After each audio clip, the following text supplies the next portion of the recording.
छात्रों की लड़ाई अब छात्रों की लड़ाई है। और 2022 में आपको याद होगा 67वीं बीपीएससी के समय जब पीटी की परीक्षा हुई थी तो 20 अगस्त से और 31 अगस्त तक लगातार प्रोटेस्ट हुए बीपीएससी कार्यालय के पास। और पूरी तरीके से बीपीएससी के पूर्व चेयरमैन स्पष्ट तौर पर कह रहे थे कि हम लागू कर दिए हैं, हमने परसेंटाइल लागू कर दिया है, हम 2 शिफ्ट में परीक्षा कराना चाहते हैं। एक जो वो तर्क दे रहे हैं कि पेपर लीक को रोकने के लिए, पेपर लीक तो पहले भी आप नहीं रोक पाए थे। पेपर लीक पर आपका इतना ही डर सताया हुआ है तो पेपर लीक पर आप अपना सवाल कीजिए ना। TRE 3 का भी पेपर लीक हुआ, 66वीं पेपर लीक हुआ, 67वीं पेपर लीक हुआ। सरगना तो अभी तक आप नहीं पकड़ पाए कि कौन सरगना है। आप जो समझ गए हैं कि सरकार तो बीपीएससी तो सरकार का दलाली कर रही है और कई कई कई शिक्षक जो हैं वो बीपीएससी का दलाली करने लगे हैं।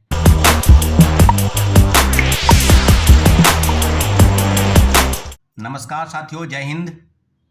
बात बीपीएससी की होगी, बात सिविल सेवा परीक्षा की होगी और 70वीं बीपीएससी की तरफ मैं इशारा कर रहा हूं। आपको पता है कि परसेंटाइल और नॉर्मलाइजेशन को लेकर जो विवाद है और बीपीएससी ने बिहार लोक सेवा आयोग के अध्यक्ष द्वारा एक बैठक आयोजित थी जिसको लेकर शिक्षकों के साथ जो पटना के शिक्षक हैं, कई शिक्षक, नामी ग्रामी शिक्षक, यूट्यूबर शिक्षक, कई शिक्षक उसमें शामिल हुए थे।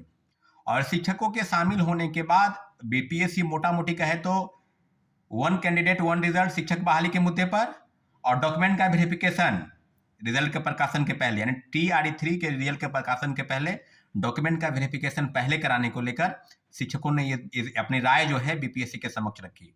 और ये हम लोग की डिमांड पहले से रही है। TRE 1 में बहुत बड़ी गलती हो गई, खामी हो गई। बीपीएससी और शिक्षा विभाग के जो गलती और खामियाजा का जो है छात्रों को भुगतना पड़ा और बड़े पैमाने पर फर्जी लोग, क्योंकि डॉक्यूमेंट का वेरिफिकेशन हुआ ही नहीं पहले। सीटेट फेल, एसटीटी फेल, किसके पास NIOS डीएलएड की डिग्री है, किसके पास कंप्यूटर साइंस की फर्जी डिग्री है, डोमिसाइल फर्जी बनाकर, दिव्यांग फर्जी बनाकर लोग बहाल हो गए। यही बात हम लोग उससे क्या हो गया कि कई जगहों पर पद रिक्त हो गए और रिक्त पद को जोड़ने की प्रोसेस जो है वो TRE 3 में भी बात की जा रही है। TRE 2 में भी इस तरह की चीजें हुई गड़बड़ी की तरह, लेकिन उसमें कम मात्रा में गड़बड़ी हुई। TRE 2 में इस तरह की चीजें नहीं हुई और जो चीजें थी डॉक्यूमेंट के वेरिफिकेशन तो उसी तरीके से हुई, लेकिन फर्जी बहाली उसमें भी काफी बड़े पैमाने पर हुई।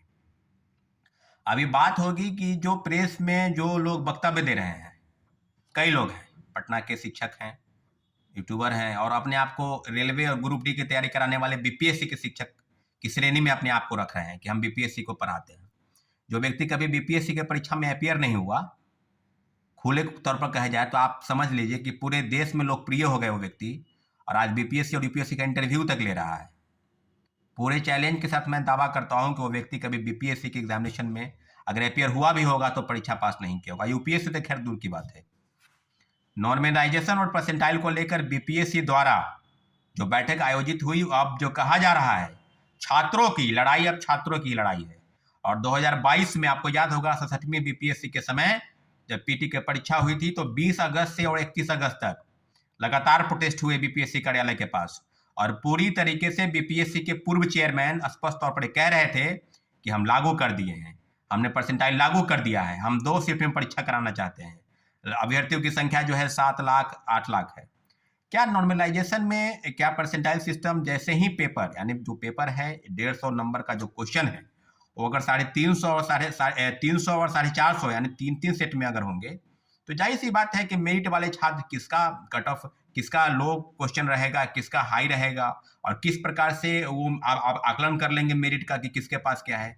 सामान्य जो है सामान्यकरण की तो बात हुई नहीं वहां पर तो सीधे सीधे कहा जाए तो एक तरह का प्रोसेस है, एक तरह का लॉटरी प्रोसेस कि किसका कौन चल। एक जो वो तर्क दे रहे हैं कि पेपर लीक को रोकने के लिए, पेपर लीक तो पहले भी आप नहीं रोक पाए थे। पेपर लीक पर आपका इतना ही डर सताया हुआ है तो पेपर लीक पर आप अपना सवाल कीजिए ना। TRE 3 का भी पेपर लीक हुआ, 66वीं पेपर लीक हुआ, 67वीं पेपर लीक हुआ।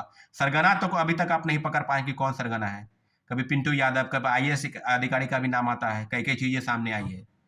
तो शिक्षकों के बीच में जो मतांतर है और शिक्षक बार बार प्रेस में आकर अपने वक्तव्य को दे रहे हैं कि परसेंटाइल जो नॉर्मलाइजेशन है उसको हम लागू कर देंगे, उसको हम लागू करवा दिए हैं, पूरी तरीके से जो है खारिज करते हैं कई मांगों को।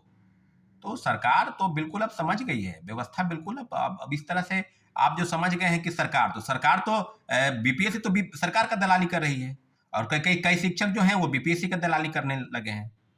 छात्र एकजुट है, अपने इस वीडियो के माध्यम से मैं छात्रों से आह्वान करता हूं कि छात्र एकजुट है।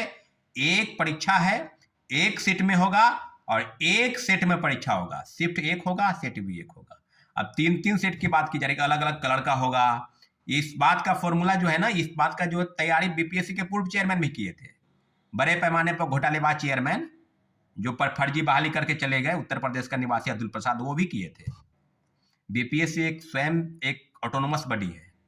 अब जो कह रहे हैं कि हम जो है सरकार की तरफ से सरकार ये नहीं कहती है कि आप डबल शिफ्ट में परीक्षा लीजिए, सरकार ये भी नहीं कहती है। तो मुख्यमंत्री जी का हस्तक्षेप हुआ 31 अगस्त 2022 को 67वीं पीटी परीक्षा लेने के संदर्भ में जो जो बयान दे रहे थे कि हम परीक्षा आयोजित करा लेंगे और कई तरह के मंतव्य दिए जा रहे थे, वो सारे कोशिशों पर बीपीएससी के छात्रों के एक बहुत बड़ा प्रोटेस्ट हुआ था। आपको याद होगा, पटना कॉलेज से और बीपीएससी का घेराव हुआ था और बड़े पैमाने पर बीपीएससी के चेयरमैन के तरफ से ये बातें स्वीकार कर ली गई थी। आयोग की तरफ से ये बात कही गई थी कि हमने परसेंटाइल लागू कर दिया है।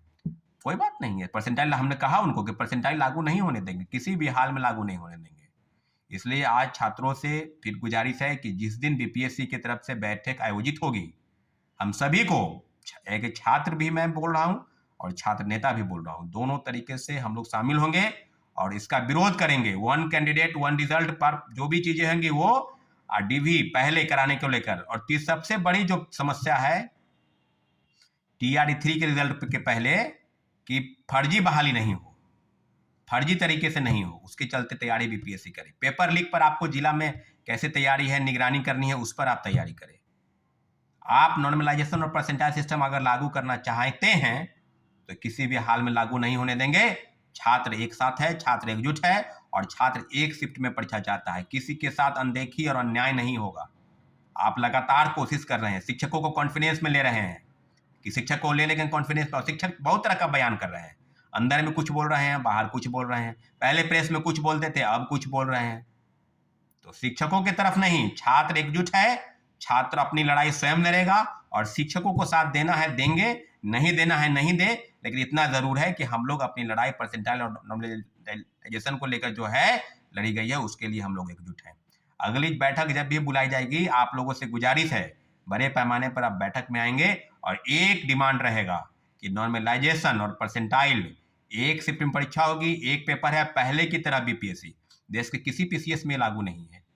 यूपीएससी तक में अगर आपसे ज्यादा शिक्षकों को साथ देना है देंगे, नहीं देना है नहीं दे, लेकिन इतना जरूर है कि हम लोग अपनी लड़ाई परसेंटाइल और नॉर्मलाइजेशन को लेकर जो है लड़ी गई है, उसके लिए हम लोग एकजुट हैं।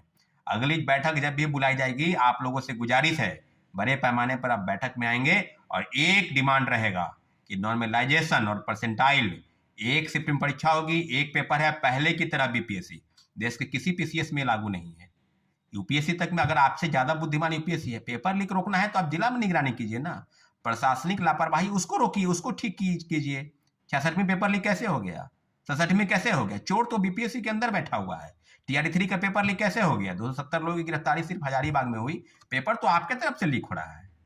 अगर किसी ने पेपर लीक कराया तो उस पर कार्रवाई कीजिए, सरकार की तरफ से ये होनी चाहिए। छात्रों को गुमराह नहीं, नॉर्मलाइजेशन और परसेंटाइल किसी भी सूरत हाल में बर्दाश्त नहीं होगी।